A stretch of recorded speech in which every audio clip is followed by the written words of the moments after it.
Hello मेरे प्यारे बच्चों, कैसे हैं आप सब। मैं उम्मीद करता हूं कि आप लोग स्वस्थ और मस्त होंगे और अपने अपने एग्ज़ाम में अच्छे से व्यस्त होंगे।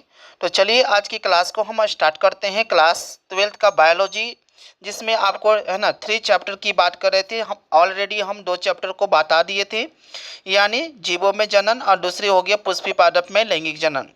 आज जो हम लोग बहुत खास करने वाले हैं, क्लास 12th का बायोलॉजी का 3rd चैप्टर, जिसका नाम है मानव जनन, ह्यूमन रिप्रोडक्शन, जिसमें आज हम लोग बात करेंगे जितने भी मस्त वीवीआई क्वेश्चन होगा।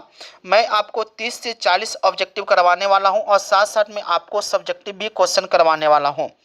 तो इसलिए आप लोग इस वीडियो पर दम आराम से बने रहिएगा, लास्ट तक जरूर देखिएगा। अगर आप इस चैनल पर नए हो तो प्लीज़ चैनल को सब्सक्राइब जरूर कीजिए और उसके बाद लाइक शेयर कमेंट जरूर करते रहिए और साथ साथ अपने दोस्तों के साथ लिंक को शेयर कर दीजिए, क्योंकि आपको छोटा सा प्यार दुलार के कारण यहाँ से मुझे क्लास लेने में अपने आप में गर्व महसूस होता है।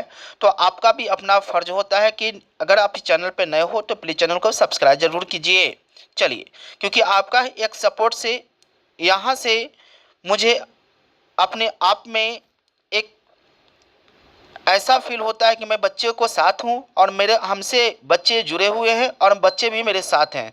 तो चलिए, मैं ज़्यादा बात करते नहीं है, उसके बाद हम क्वेश्चन को स्टार्ट करते हैं। जिसमें सबसे पहला क्वेश्चन होगा, आपको स्क्रीन पर देख रहे होंगे, जिसमें सबसे पहला आपको क्वेश्चन बोला होगा कि एक स्वस्थ महिला, एक जो स्वस्थ जो महिला होते हैं, वो अपने पूरे जीवन काल में कितने अंडे की क्या करते हैं, उत्सर्जन करते हैं।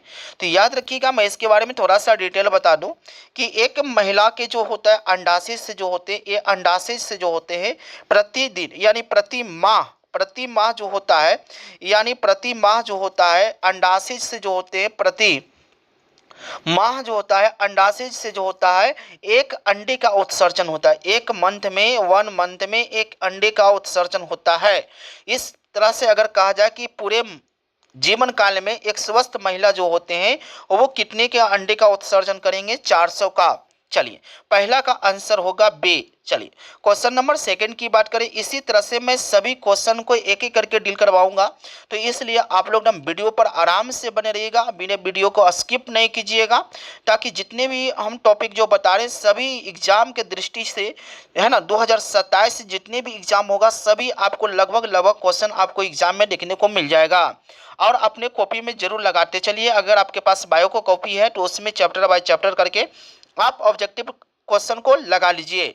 चलिए, अगला क्वेश्चन कह रहा है कि निषेचन का यानी निषेचन आंतरिक होता है यानी अंतः निषेचन यानी फर्टिलाइजेशन। फर्टिलाइजेशन दो प्रकार के होते हैं, एक अंतः निषेचन एक्सटर्नल फर्टिलाइजेशन और एक होता है इंटरनल फर्टिलाइजेशन। अंतः निषेचन और बाह्य निषेचन होता है। तो इसमें से कह रहा कि किसमें अंतः निषेचन होता है, तो सार्क जो होता है उसमें अंतः निषेचन का क्रिया होता है। राइट आंसर आपका हो जाएगा बी। चलिए, क्वेश्चन नंबर हम लोग 3 की बात कर ले। क्वेश्चन नंबर 3 में हमारा बोल रहा है कि स्तनधारियों में निषेचन यानी फर्टिलाइजेशन क्रिया संपन्न कहाँ होता है। तो निषेचन की जो क्रिया संपन्न होता है वो फैलोपियन नली में होते हैं। कहाँ होते हैं, फैलोपियन नली में होते हैं। चलिए, अगला क्वेश्चन की बात कर लें। क्वेश्चन नंबर हम लोग 4 की बात कर लें। क्वेश्चन नंबर 4 में करा है कि गर्भाशय किससे संबंधित होते हैं, गर्भाशय किस में पाए जाते हैं। तो गर्भाशय जो पाए जाते हैं वो स्त्री में पाए जाते हैं। किस में पाए जाते हैं, स्त्री में पाए जाते हैं, मादा जनन तंत्र में पाए जाते हैं। चलिए, क्वेश्चन नंबर हम लोग बात करते हैं 5 की। क्वेश्चन 5 में क्वेश्चन कर रहा है, क्वेश्चन नंबर 5 बोल रहा है कि एक कोशिकीय अवस्था में भ्रूण बनाना भ्रूण कहलाता है। वो क्या कहलाता है, भ्रूण जो कहलाता है वो ये क्या कहलाता है, तो याद रखिएगा वो मेरुला कहलाता है। क्या कहलाता है, मेरुला। राइट आंसर होगा ए। चलिए, क्वेश्चन नंबर हम लोग बात करते हैं 6 की बात कर लें। क्वेश्चन नंबर 6 थोड़ा सा हम जल्दी में करेंगे क्योंकि ऑब्जेक्टिव क्वेश्चन है, थोड़ा सा फास्ट आपको निकालेंगे ताकि वीडियो लॉन्ग ना हो जाए। तो इसलिए एकदम आराम से वीडियो पर बने रहिएगा, क्लास ज्वाइन कीजिए। अगर आप नए हो तो प्लीज चैनल को सब्सक्राइब जरूर कीजिएगा। उसके बाद अगला क्वेश्चन है 6 नंबर क्वेश्चन है कि परिपक्व शुक्राणु के शीर्ष पर टोपीनुमा संरचना होता है, उसे हम लोग क्या है ना क्या कहते हैं। तो याद रखिएगा कि शुक्राणु को जो ऊपर वाले जो भाग होता है, जैसे यहाँ शुक्राणु की मैं एक पिक्चर बना लेता हूँ। ये आपका शुक्राणु हो गया। तो शुक्राणु के जो ऊपर वाला जो भाग होता है वो गोल्जी काई का बना हुआ एक्रोसोम पाया जाता है, उसमें गोल्जी काई का बना होता है, उसमें एक्रोसोम। मध्य भाग में माइटोकॉन्ड्रिया पाया जाता है और पुच्छ में जो होता है एक्सोनिम स्रावित होते हैं। तो आपको बोल रहा है कि सिर पर बोल रहा है, तो सिर पर जो होता है गोल्जी काई का बना हुआ उसमें एक्रोसोम पाया जाता है, जिसका राइट आंसर होगा ए एक्रोसोम। क्वेश्चन नंबर हम लोग बात करते हैं 7 की बात कर रहे हैं। क्वेश्चन नंबर 7 में हमारा बोला है कि निम्नलिखित में कौन गर्भाशय के अंटा अंत्यारोपित करता है। तो कौन जो होता है यानी गर्भाशय के स्तर को है ना प्रत्यारोपित करता है। 7 का जो आंसर होगा वो कौन होता है, ब्लास्टोसिस्ट होता है। कौन होता है, ब्लास्टोसिस्ट होता है। चलिए क्वेश्चन नंबर हम लोग 8 की बात कर लें। क्वेश्चन नंबर 8 से पहले आपको कुछ इन्फॉर्मेशन बताना चाहते हैं, क्योंकि मैं अगले चैप्टर से लेकर जाऊंगा। बहुत सारे बच्चे कमेंट कर रहे थे कि सर है ना बिहार बोर्ड हिंदी मीडियम में सिर्फ रहता है, इंग्लिश मीडियम में नहीं रहता है। तो मैं उन बच्चों को बता रहा हूँ कि अगले वीडियो से अगर अगले टॉपिक से जो भी क्लास आपका चलेगा, चाहे 9th क्लास हो, 11th क्लास हो, 12th क्लास हो, 10th क्लास हो, वो आपको दोनों लैंग्वेज से मिक्स रहेंगे क्वेश्चन, यानी हिंदी मीडियम और इंग्लिश मीडियम दोनों रहेंगे। तो सीबीएसई बच्चे वाले जो है वो कृपया ध्यान दें, क्योंकि आप इस चैनल पे नए हो या देख रहे हो तो प्लीज़ चैनल को सब्सक्राइब कर लीजिए, क्योंकि अगले टॉपिक से मैं अंग्रेजी और हिंदी दोनों माध्यम से बात करूंगा और साथ साथ आपका लिखा भी रहेगा हिंदी और टू इंग्लिश। और मैं बात भी करूंगा, बताऊंगा भी, इंग्लिश मीडियम से भी बताऊंगा और है ना बिहार बोर्ड वाले भी और सीबीएसई बोर्ड वाले दोनों इस पर बच्चे आराम से इसमें जुड़ जाइए। चलिए एक क्वेश्चन जो टाइप कर दिए हिंदी में, इसलिए हम सिर्फ हिंदी वाले को ही बात बता रहे हैं, लेकिन अगले चैप्टर को जो भी होगा इंग्लिश टू हिंदी दोनों बात करेंगे। चलिए अंडाणु का भेदन से पूर्व शुक्राणु परिपक्व को क्या कहते हैं, यानी जो शुक्राणु जो बनते हैं उसको हम लोग क्या कहते हैं।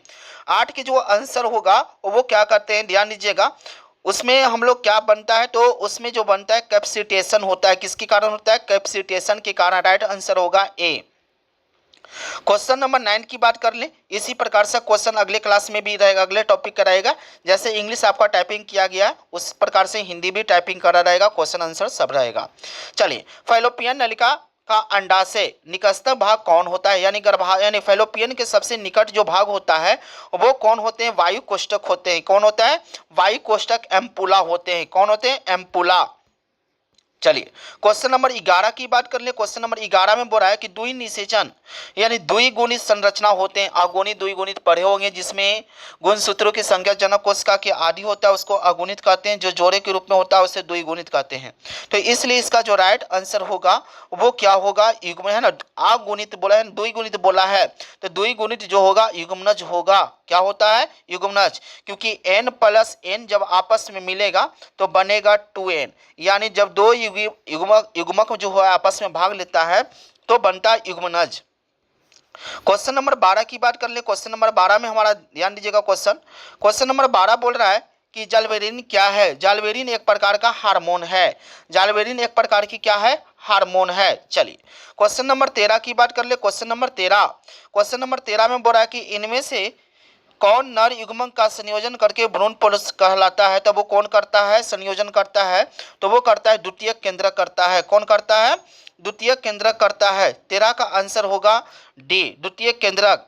चलिए क्वेश्चन नंबर 14 की बात कर ले। क्वेश्चन नंबर 14 में हमारा बोल रहा है कि मादा मानव में अंडाशय से अंडे को निकलने की क्रिया को क्या कहते हैं, अंडो उत्सर्ग कहते हैं। ध्यान दीजिएगा कि जब अंडाशय में, जैसे अंडाशय हो गया और जब अंडाशय में क्या बनेंगे, अंडाणु बनेंगे। जब अंडाशय में जो अंडाणु बनेगा उसको हम लोग अंड जनन कहते हैं।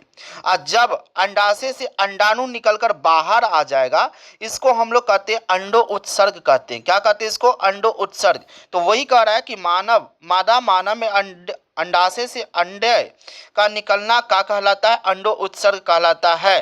चलिए क्वेश्चन नंबर 15 की बात कर लें। क्वेश्चन नंबर 15 में हमारा बोल रहा है, कह रहा है कि मानव भ्रूण सुरक्षित होते हैं। वो कहाँ सुरक्षित होते हैं, तो एमनियोटिक गुहा में सुरक्षित होते हैं। कहाँ होते हैं, एमनियोटिक गुहा में सुरक्षित रहते हैं। राइट आंसर बी होगा। क्वेश्चन नंबर 16 की बात कर लें। क्वेश्चन नंबर 16 में हमारा बोल रहा है कि मानव में निषेचन कहाँ होता है। मानव में निषेचन होता है तो वो कहाँ होता है, फैलोपियन नली में होता है। मानव में निषेचन की क्रिया कहाँ होता है, फैलोपियन नली में होता है। चलिए क्वेश्चन नंबर 17 की 16 दो को दे दिया है, आपको ध्यान से दीजिएगा। इसका भी फैलोपियन नली ही होगा। आंसर मैं लगा देता हूँ, फैलोपियन नली। चलिए क्वेश्चन नंबर 17 में बोल रहा है, क्वेश्चन नंबर 17 बोल रहा है, ध्यान दीजिएगा कि किस हार्मोन द्वारा अंडो उत्सर्ग नियंत्रण करता है, और वो किसके द्वारा होता है, यानी FSH और LH हार्मोन। अगर FSH हार्मोन और LH हार्मोन के बारे में पूरी तरह से डिटेल्स जानना चाहते हो तो आपका एक इसका वीडियो पड़ा हुआ है, प्लेलिस्ट में जाकर देख लीजिएगा। क्योंकि ये क्रिया जो होता है स्त्रियों में होने वाले मासिक चक्र की क्रिया दर्शाता है, और कैसे होता है, इसका मतलब क्या होता है, जाकर आप पूरी तरह से वीडियो को देख लीजिए ताकि आपको पूरी तरह से समझ में आ जाएगा। इसका वीडियो प्लेलिस्ट में पड़ा हुआ है, महिलाओं में मासिक चक्र क्यों आते हैं, इसका टॉपिक होगा, आप देख लीजिए। चलिए क्वेश्चन नंबर 18 की बात कर ले। क्वेश्चन नंबर 18 करा है कि सर्टोली कोशिका पाई जाती है। सर्टोली कोशिका कहाँ पाई जाती है, तो वो वृषण में पाई जाती है। कहाँ में पाई जाती है, वृषण में। राइट आंसर होगा बी। चलिए क्वेश्चन नंबर 19 की बात कर लें। मानव माता का है ना, जो कह रहा है क्वेश्चन कि मानव माता यानी माँ का गर्भ विधि कितने दिन का होता है, कितने मंथ का होता है, तो है ना 9 मंथ का होता है। 9 मंथ का जो होता है गर्भ काल का विधि होता है। चलिए अगला क्वेश्चन की बात कर लें। क्वेश्चन नंबर कोरक कोरक गुहा कहलाती है, वो कोरक गुहा क्या कहलाती है, तो वो सीलोम कहलाती है। क्या कहलाती है, सीलोम। राइट आंसर होगा बी। क्वेश्चन नंबर हम लोग बात करते हैं, क्वेश्चन नंबर 21 कह रहा है कि मानव भ्रूण के भ्रूणपोष ऊर्जा, श्वसन, पोषण पदार्थों का आदान प्रदान वो किसके द्वारा करता है, तो किसके द्वारा करता है, प्लेसेंटा के द्वारा करता है। क्योंकि गर्भाशय के जो ऊपर वाले भाग जो होते हैं वो क्या कहलाता है, प्लेसेंटा कहलाता है। क्या कहलाता है, प्लेसेंटा कहलाता है। प्लेसेंटा जो होता है वो शिशु को श्वसन, पोषण, उत्सर्जन सभी क्रियाएं जो होता है वो शिशु को देने के काम करता है। चलिए क्वेश्चन नंबर हम लोग बात करते हैं 22 की। क्वेश्चन नंबर 22 में हमारा बोल रहा है कि निषेचन के बाद युग्मनज का प्रथम विभाजन समानता कहाँ होता है। समानता कहाँ होता है, तो वो कहाँ होता है, फैलोपियन नली में होते हैं। कहाँ होते हैं, फैलोपियन नली में होते हैं। चलिए क्वेश्चन नंबर हम लोग बात करते हैं 24 में। क्वेश्चन नंबर 24 हमारा बोल रहा है कि मानव में भ्रूण का गर्भाशय की भित्ति से जुड़ता है, उसे हम लोग क्या कहते हैं, तो उसको हम लोग क्या कहते हैं, एपुलोशन कहते हैं, यानी आरोपण कहते हैं। क्या कहते हैं इसको, एपोरो है ना, आरोपण कहते हैं। चलिए क्वेश्चन नंबर हम लोग बात करते हैं, देखिएगा क्वेश्चन नंबर हमारा कह रहा है कि शुक्राणु निर्माण की प्रक्रिया को क्या कहते हैं, तो स्पर्मेटोजेनेसिस कहते हैं। क्या कहते हैं इसे, स्पर्मेटोजेनेसिस कहते हैं। राइट आंसर होगा बी। क्वेश्चन नंबर आगे कह रहा है 26 नंबर क्वेश्चन कह रहा है कि अंडाणु को निर्माण की प्रक्रिया को क्या कहते हैं, तो इसको कहते हैं ओजेनेसिस कहते हैं। राइट आंसर क्या होगा, बी। क्या होगा, बी होगा। Right answer B. चलिए क्वेश्चन नंबर हम लोग आगे की बात कर लें। क्वेश्चन नंबर है ना 27। दम इसी तरह से आप लोग वीडियो पर बने रहिए, आराम से बने रहिएगा। इसमें कोई हड़बड़ी की बात नहीं है। मैं जितने भी क्वेश्चन बता रहा हूँ सभी एग्जाम के दृष्टि से बहुत बहुत बहुत इंपॉर्टेंट है। कह रहा है क्वेश्चन कि मानव में नर युग्मक होते हैं, तो नर युग्मक किसको कहते हैं, शुक्राणु को कहते हैं, और मादा युग्मक अंडाणु को कहते हैं। याद रखिएगा। क्वेश्चन नंबर 28 में देखिए क्वेश्चन बोल ही दिया है, कह रहा है कि मानव में मादा युग्मक कौन होते हैं, तो अंडाणु होते हैं। कौन होते हैं, अंडाणु होते हैं। चलिए क्वेश्चन नंबर 29 की बात कर ले। क्वेश्चन नंबर 29 में बोल रहा है हमारा कि मानव में निषेचन के फल स्वरूप क्या बनता है। निषेचन के फल स्वरूप जो बनता है वो युग्मनज बनता है। निषेचन के फल है ना बाद जो होता है वो युग्मनज बनता है। चलिए क्वेश्चन नंबर 30 की बात कर ले। क्वेश्चन नंबर 30 में क्वेश्चन नंबर हमारा 30 बोल रहा है कि मानव प्रसव के समय किस हार्मोन को भूमिका होती है, तो वो किसका भूमिका होती है, तो याद रखिएगा किसकी होती है, ऑक्सीटोसिन की होती है। सबसे ज्यादा भूमिका ऑक्सीटोसिन और इलेक्सिन हार्मोन की भूमिका होती है। चलिए क्वेश्चन नंबर हमारा जो बोल रहा है 31 नंबर क्वेश्चन कह रहा है कि मानव में अंडो उत्सर्ग समानता मासिक चक्र की है ना किस दिन होते हैं, तो 21वें दिन होते हैं। कितने दिन होते हैं, 21वें दिन होते हैं। और वो कैसे 21वें दिन होता है, जरा मैं इसके बारे में बताऊं डिटेल्स। से थोड़ा सा बात करता हूँ कि जैसे मान के चलो कि ये आपका अंडाशय हो गया, ये आपका अंडाशय हो गया, और अंडाशय से जो अंडे जो निकलते हैं वो निकलने की जो क्रिया कितने दिन का कर लेता है, इस 7 दिन का करता है। कितने दिन का? 7 दिन का। उसके बाद यहाँ से एक नली जुड़ते हैं जिसका नाम है फैलोपियन नली, और यहाँ से फैलोपियन गर्भाशय तक जाने में टोटल कितने दिन लगा देता है? 21 दिन लगा देता है। तो है ना, तब जाकर 21 और जब 7 को ऐड करते हैं तो कितने दिन का होता है? 28 दिन में मासिक चक्र आ जाता है। तो कितने दिन में? 7 दिन तो होता है, अंडोत्सर्ग की क्रिया होता है, और 21वें दिन का होता है एक काम करना, मासिक चक्र की क्रिया प्रारंभ कर देते हैं। चलिए क्वेश्चन नंबर 32 में कह रहा है, क्वेश्चन नंबर 32 कह रहा है कि मानव भ्रूण का विकास होता है। तो मानव भ्रूण का जो विकास होता है वो कहाँ होता है? गर्भाशय में होता है। शिशु का विकास कहाँ होता है? गर्भाशय में होता है। चलिए क्वेश्चन नंबर हमारा जो है क्वेश्चन नंबर 33 में बोल रहा है, ध्यान दीजिएगा। 33 में कह रहा है कि स्तनधारियों में निषेचन के बाद बनने वाले प्रथम द्विगुणित कोशिका कौन होते हैं? तो वो कौन होते हैं? युग्मनज होते हैं। द्वितीय कौन होते हैं? युग्मनज होते हैं। राइट आंसर होगा सी, युग्मनज।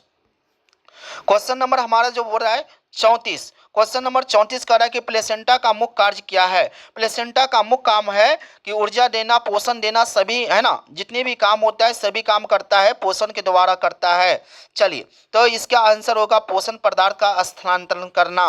चलिए अगला क्वेश्चन कह रहा है क्वेश्चन नंबर 36 कि निम्नलिखित में कौन सा पुरुष का सहायक ग्रंथि है? तो वो कौन सी ग्रंथि जो है? प्रोस्टेट ग्रंथि है। राइट आंसर होगा ए, प्रोस्टेट ग्रंथि। चलिए क्वेश्चन नंबर 37 की बात कर ले। क्वेश्चन नंबर 37 में क्वेश्चन नंबर 37 का रहा है कि मानव में शुक्राणुओं की गुणसूत्रों की संख्या कितना? सिर्फ शुक्राणु बोला, ध्यान रखिएगा, कहा क्योंकि गुणसूत्र कहता तो कोई और होता है, लेकिन पूछा कुछ है शुक्राणु का बोला है। तो शुक्राणु का जो होता है वो कितने गुणसूत्र होते हैं? 23 होते हैं। 23 शुक्राणु होते और 23 अंडाणु होते हैं, याद रखिएगा। चलिए क्वेश्चन नंबर देखिए बोल ही दिया है, क्वेश्चन नंबर पूछ दिया आपको कि मानव में अंडाणु के गुणसूत्र की संख्या कितने होते हैं? तो वो कितने होते हैं? 23 होते हैं, और जब दोनों मिलेंगे तो 46 हो जाएंगे। चलिए देखिए क्वेश्चन कर दिया है, मानव युग्मनज में गुणसूत्रों की संख्या कितना होता है? तो वो कितने होते हैं? 46 होते हैं। कितने होते हैं? 46, क्योंकि 23 और 23 जब मिलते हैं आपस में, अंडाणु और शुक्राणु मिलते हैं तब बनते हैं युग्मनज बनते हैं। चलिए क्वेश्चन नंबर 40 की बात कर ले। क्वेश्चन नंबर 40 में हम हमारा बोल रहा है, ध्यान दीजिएगा, क्वेश्चन नंबर 40 कह रहा है कि मानव में भ्रूण का आरोपण समानता निषेचन के कितने दिन बाद होते हैं? तो कितने दिन होते हैं? अच्छे होते हैं, यानी 14वें दिन माना जाता है, क्योंकि मासिक चक्र के बाद जो होते संतान का सबसे अच्छा जो विधि अवसर जो होता है वो 14वें दिन होते हैं। तो राइट आंसर होगा डी, है ना, डी, 14वें दिन। चलिए अब इस प्रकार से टोटल का टोटल मैं बता दिया, 40 क्वेश्चन बता दिए। टोटल आपका जो है 40 क्वेश्चन मैं बताया, और सभी 2027 के लिए बहुत बहुत महत्वपूर्ण है बाबू मेरे प्यारे स्टूडेंट। आप इसको कॉपी में एकदम जरूर लगा लीजिएगा, और जितने भी क्वेश्चन जो बताया सभी डायरेक्टली आपको 2027 को एग्जाम में देखने को मिलेगा। अब उसके बाद मैं थोड़ा सा और बात बता दूं कि अब जो हम लोग बात करने वाले हैं सब्जेक्टिव में, कुछ ऐसे सब्जेक्टिव जो क्वेश्चन है जो आपके लिए बहुत बहुत इंपॉर्टेंट है। अगर सब्जेक्टिव का अगर आपका आंसर आपके पास कॉपी में है तो उसको आप हाईलाइटेड कर लीजिए। अगर आपके पास क्वेश्चन नहीं है तो आप मेरे कमेंट बॉक्स में लिखिए और बताइए कि कौन सा क्वेश्चन का आपको आंसर चाहिए। मैं कमेंट में भी क्या कर दूंगा, उसको आंसर को क्या कर दूंगा, फिल कर दूंगा, डाल दूंगा। या अगर आप किसी प्रकार का पीडीएफ लेना चाहते हो तो आप पीडीएफ लेना चाहते हो तो भी आप काम है ना, कमेंट बॉक्स में आपको पीडीएफ लेने की बात कर दीजिए, मैं वहां से अभी आपको पीडीएफ क्या कर दूंगा, दे दूंगा। ऑलरेडी मैं बहुत सारे स्टूडेंट का पीडीएफ भी दे चुका हूं, इसलिए मैं आप लोग अगर न लिए हैं तो भी आप लोग को भी पीडीएफ दे दूंगा। तो इसलिए आप थोड़ी सी आपसे एक ही रिक्वेस्ट है कि आप वीडियो को, चैनल को सब्सक्राइब जरूर कीजिएगा। चलिए हम सब्जेक्टिव क्वेश्चन की ओर चलते हैं। चलिए देखिएगा, यही आपका सब्जेक्टिव क्वेश्चन आपको बोर्ड पर दिख रहा होगा। चलिए देखिएगा, आपको शॉर्ट क्वेश्चन है जिसमें मैं 5 क्वेश्चन बताऊंगा, जो आपको प्रति क्वेश्चन जो होता है वो 2 नंबर का है। चलिए देखिएगा, सिर्फ मैं क्वेश्चन पढ़ दूंगा, आंसर आपको चाहिए तो कमेंट में लिख सकते हो। पहला आपका क्वेश्चन बोला है कि प्लेसेंटा का कार्य देना है, कार्य बताना है। प्लेसेंटा यानी आपरा, किसका बारे में? आपरा के बारे में। आपरा क्या है, आपरा का कार्य आपको बता देना है। दूसरा क्वेश्चन कह रहा है कि शुक्राणु का परिभाषा देना है, शुक्राणु का परिभाषा देना है। उसके बाद आवर्त चक्र देना है, परिभाषा। प्रसव किसे कहते हैं वो भी परिभाषा देना है। मानव शुक्राणु का एक चित्र बनाकर दर्शा देना है। बस ये आपका रहा शॉर्ट क्वेश्चन। मैं कुछ लॉन्ग क्वेश्चन की बात कर लूं। क्वेश्चन नंबर लॉन्ग क्वेश्चन में ज़्यादा ध्यान दीजिएगा। क्वेश्चन नंबर लॉन्ग क्वेश्चन में है कि आपको ध्यान दीजिएगा। पहला क्वेश्चन आपको बोला है कि मनुष्य में नर और मादा जनन अंग का केवल केवल केवल नाम आपको लिख के आ जाना है, नाम लिखना है। चलिए 7 नंबर क्वेश्चन करा है, स्त्री जनन तंत्र का नामांकित चित्र बनाना है। स्त्रियों के जनन अंग का पिक्चर आपको बना देना है। 8वां क्वेश्चन है कि अंड जनन की प्रक्रिया को यानी अंडाशय का आपको चित्र बनाना है। चलिए क्वेश्चन नंबर 9, पुरुष में पाए जाने वाला द्वितीयक लैंगिक जनन का आपको लक्षण बताना है। लैंगिक जनन में कौन कौन सी लक्षण होते हैं। 10 नंबर क्वेश्चन है कि अंतः निषेचन और बाह्य निषेचन में आपको अंतर लिख देना है। तो इस प्रकार से आपका रहा शॉर्ट क्वेश्चन और लॉन्ग क्वेश्चन। अगर आपको ये वीडियो पसंद आए तो प्लीज़ वीडियो को लाइक शेयर कमेंट जरूर कीजिए और आप लोग कमेंट करके जरूर बताइए कि यह वीडियो आप लोग को कैसा लगा, ये आपका क्लास कैसा लगा। अगर आप चैनल पे नए हो तो प्लीज़ बाबू, मेरे प्यारे स्टूडेंट, मेरे प्यारे भाई एवं बहनों, आप लोग वीडियो को ज़्यादा से ज़्यादा सपोर्ट कीजिए और ज़्यादा से ज़्यादा लाइक शेयर कीजिए और चैनल को सब्सक्राइब जरूर कीजिए, ताकि मैं यहाँ से और भी वीडियो आपके साथ शेयर कर दूँ। अगर उसके बाद अगर बच्चे सीबीएसई वाले देख रहे हैं तो प्लीज़ चैनल को सब्सक्राइब जरूर कर लीजिए, क्योंकि अगले टॉपिक से अगले चैप्टर से मैं आपके लिए भी इंग्लिश मीडियम और हिंदी मीडियम दोनों आपके साथ एक साथ लेने के है ना लेके आने वाले हैं। तो इसलिए आप लोग वीडियो को आराम से देखिएगा। तो चलिए हम अगले टॉपिक में न्यूज़ चैप्टर से मिलेंगे। जब तक हमारे तरफ से सभी स्टूडेंट को, सभी भाई को जय हिंद, जय भारत, बेस्ट ऑफ लक।